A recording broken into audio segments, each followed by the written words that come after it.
अल्लाहु रब्बी वल इस्लामु दीनी व मुहम्मदन रसूलुल्लाहि व यक़ीनी अदनु इलैहि साजिदन बिजबीनी इक़बल सलाती व लिस्सवाब बिदीनी या रब्बी या मन हुवा मुर्शिदी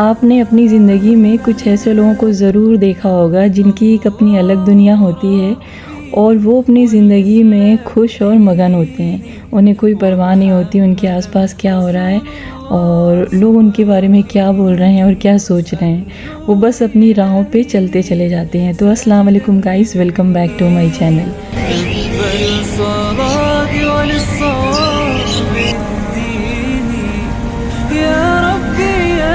तो ये जो अपनी दुनिया में मगन रहने वाले लोग होते हैं ना, थोड़ा सा लोगों को अजीब लगते हैं, लेकिन सच कहूँ वो अजीब होते नहीं हैं।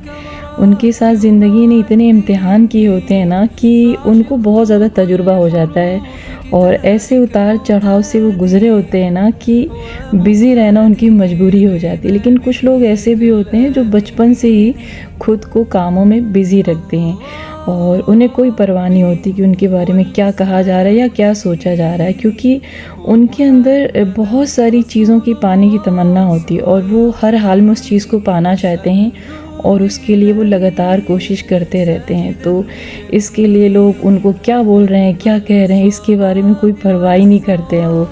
और कभी जब कोई चीज़ उनके ख़िलाफ़ भी बोली जाती है या वो सुनते भी हैं ना, तो वो इग्नोर करते हैं, क्योंकि ऐसे लोगों के साथ एक बहुत अच्छी आदत ये होती है कि अपना मुहाफ़िज़ वो अल्लाह को बना के चलते हैं। और जब अल्लाह को मुहाफ़िज़ बना के चला जाना तो फिर फ़िक्र किस चीज़ की है। बस आप अपने लाइफ में बिज़ी रहिए और अपने काम को करते रहिए और मगन रहिए।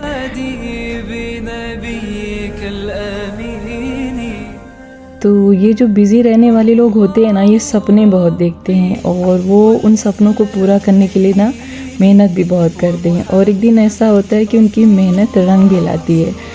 तो अल्लाह का शुक्र है कि मैंने भी अपनी ज़िंदगी में बहुत सारे सपने देखे और एक एक सपने को मैंने पूरा भी किया अल्लाह की मदद के ज़रिए से, क्योंकि जब तक अल्लाह नहीं मदद करेगा आपकी ज़िंदगी में कोई भी चीज़ इधर से उधर नहीं हो सकती है।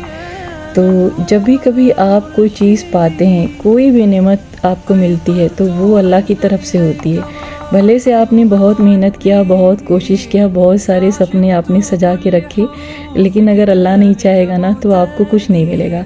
तो इसलिए जब भी कभी आप सपने देखें तो अल्लाह से दुआ ज़रूर करें और जब भी दुआ मांगे तो जल्दबाजी नहीं करें, क्योंकि अल्लाह की तरफ से एक वक्त मुकर्रर होता है और फिर आपको अपने मुकर्ररा वक्त पे वो इस कदर देता है ना, फिर आप थक भी जाते हैं। जैसे अगर मैं इन पेड़ पौधों की बात करूँ ना, तो 2 साल पहले मेरे पास कोई भी पेड़ नहीं था और सबसे पहले मैं एलोवेरा और करी पत्ता और नींबू का पेड़ लेकर आई थी। और एलोवेरा का प्लांट देख के बहुत ज़्यादा एक्साइटेड थी, बहुत ज़्यादा खुश थी, लेकिन मुझे ये नहीं पता था कि एक दिन मेरे पास इतना उसका पेड़ हो जाएगा कि मैं सीरियसली थक जाऊंगी। तो इस टाइम तकरीबन 20 से 30 प्लांट मेरे पास हो चुके हैं और जिसे भी ज़रूरत है वो आके मेरे पास से ले सकता है। तो सपने मैंने देखे और सपनों के लिए मैंने कोशिश भी किया, बहुत मेहनत भी किया और मुझे नहीं मालूम था कि एक दिन मेरे पास इतना बड़ा बागीचा हो जाएगा कि मैं जब छत पे आऊँगी तो मुझे मौसमी फल मिलेंगे और यानी जिस चीज़ का भी सीज़न होगा उस तरीके से मुझे अल्लाह ताला नेमत बरसाएगा। तो यहाँ पे आप चेरी भी देख सकते हैं और पहली बार हमारे छत पे करौंदा भी निकला हुआ, तो दोनों ही बहुत खट्टे हैं लेकिन दोनों ही दिखने में बहुत ज़्यादा खूबसूरत हैं। तो खैर अगर मैं बात करूँ इस छत की, जहाँ पर अभी आप बहुत सारे खूबसूरत पेड़ देख रहे हैं और सीजनल फल भी देख रहे हैं, तो 2 साल पहले ये बिल्कुल खाली था और मेरे लिए ये सोच पाना बहुत मुश्किल था कि कैसे यहाँ पे कोई गार्डन बन सकता है। लेकिन जब अल्लाह को कोई चीज़ आपको देना होता है ना, तो वो वहाँ से रास्ते बनाता है जहाँ तक आपको गुमान भी नहीं पहुँचता है। तो पहले आपको यहाँ पर ये बताती चलूँ कि ये लोबिया का जो है पौधा है और मैंने इसको जुलाई के मंथ में लगाया था और ये संतरे और अमरूद के पेड़ को इस तरीके से कवर कर लिया है ना कि अगर मैंने इसको यहाँ पे छोड़ के रखा ना तो यकीनन हमारा संतरे का और अमरूद का पेड़ मर जाएगा, क्योंकि बारिश बहुत ज़्यादा हो रही इस बीच। और इस तरीके से अगर इसको कवर करके रखेगा ना तो मिट्टी तक धूप पहुँचेगी नहीं और फिर वहाँ पे फंगस लग जाएगा और पेड़ हमारा नीचे से मरना शुरू हो जाएगा। तो मन में बहुत सारा लालच हो रहा था कि इतने सारे लोबिया आ रहे हैं, ये पहली बार मैं इस सीज़न में हार्वेस्टिंग ले रही हूँ, तो ऐसा लग रहा था कि इसको ना हटाया जाए। लेकिन यहाँ पर हमने जो है लोबिया की सिर्फ 5 रुपए की सीड डाली है, लेकिन यहाँ पर संतरे और अमरूद का पेड़ बहुत कीमती, ऑलरेडी हमने बहुत सारे प्लांट फल के खोए हैं, तो मुझे ऐसा लग रहा था कि इसको यहाँ से हटा लें। और दिल तो नहीं कर रहा था उसको वहाँ से हटाने का, क्योंकि बहुत सारे उसमें पौधे थे, लेकिन फिर हटाना पड़ा ये सोच के कि बड़ी प्रॉब्लम हो जाएगी। और ऐसी ज़िंदगी में जब आपको कोई छोटी प्रॉब्लम नज़र आए ना तो उसको इग्नोर नहीं करिए, क्योंकि उसके ज़रिए से आपके बड़े बड़े प्रॉब्लम भी हो सकते हैं और कभी कभी तो हो भी जाते हैं। तो खैर हम बात कर रहे थे छत की कि 2 साल पहले हमारे छत पे कुछ भी नहीं था और हम मुश्किल से साल में 2 से 3 बार छत पे चढ़ते थे, या तो रमज़ान का चांद देखने के लिए या फिर ईद का चांद देखने के लिए। और जब कभी पापा के घर होते थे तो वहीं पर चांद देख लेते थे और छत पे बिल्कुल भी नहीं जाते थे, क्योंकि बहुत ज़्यादा वहाँ पे धूप होती थी। धूप तो अभी भी है, लेकिन जब इस तरीके से छत पे रौनक हो गई ना तो फिर बात ही अलग हो गई। तो जहाँ पे हम रहते हैं सामने लॉन है और यहाँ पर हम इसको जो है छत की तरह यूज़ करते थे और ऊपर जाने की ज़रूरत नहीं पड़ती थी। लेकिन किसने सोचा था, और सच कहूँ तो मैंने कभी सपने में भी नहीं सोचा था कि मेरे पास इतना खूबसूरत गार्डन होगा, फ्लावर का, सब्जियों का और फलों का।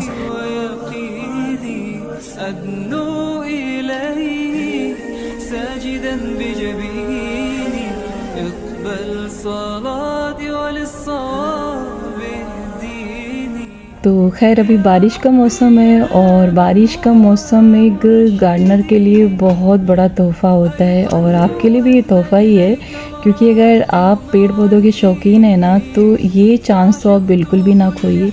अगर आपके घर में या फिर आपके आसपास इस तरीके से सदाबहार के प्लांट हैं तो इसको आप मल्टीप्लाई कर सकते हैं। बहुत इजी है और बहुत आसानी से ये बारिश में ग्रो कर जाता है।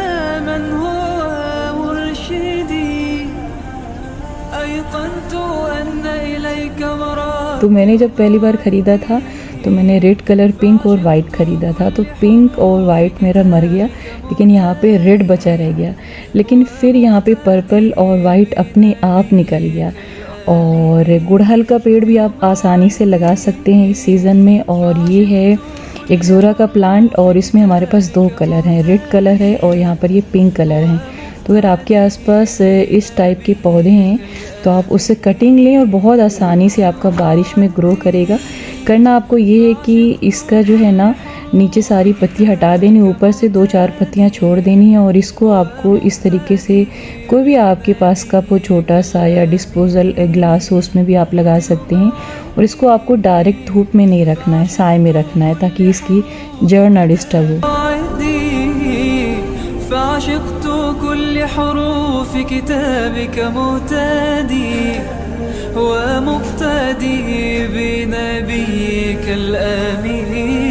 तो पता है इस बीच ना 3-4 दिनों से लगातार बारिश हो रही थी और मेरी तबीयत थोड़ी डाउन थी और छत पे मेरा आना हुआ नहीं।